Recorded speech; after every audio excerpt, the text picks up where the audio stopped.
Buongiorno a otro mensaje di día. Amita Silvana Angeli.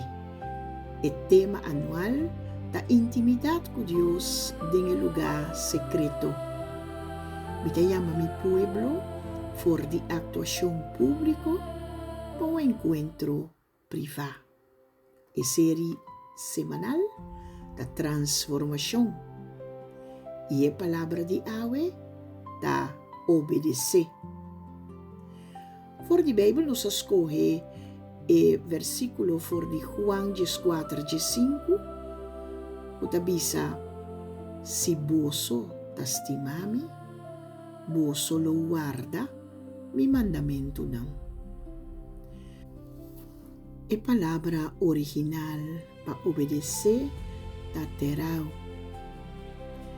E significa guarda, cumple y viva fielmente lo que te encomienda.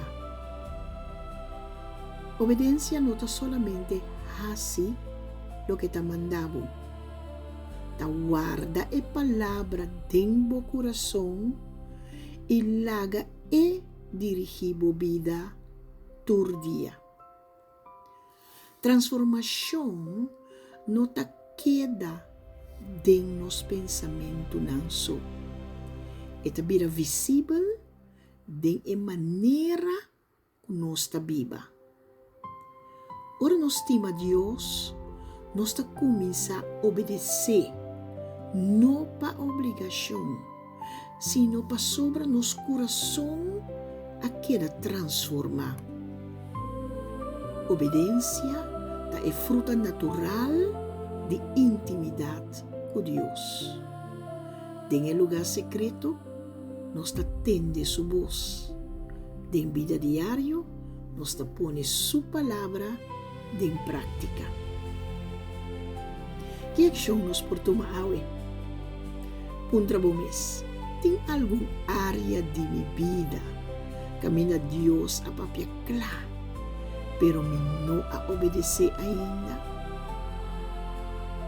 Escoge hoy un paso concreto de obediencia. Hace oración que comigo. Señor, danke para tu amor.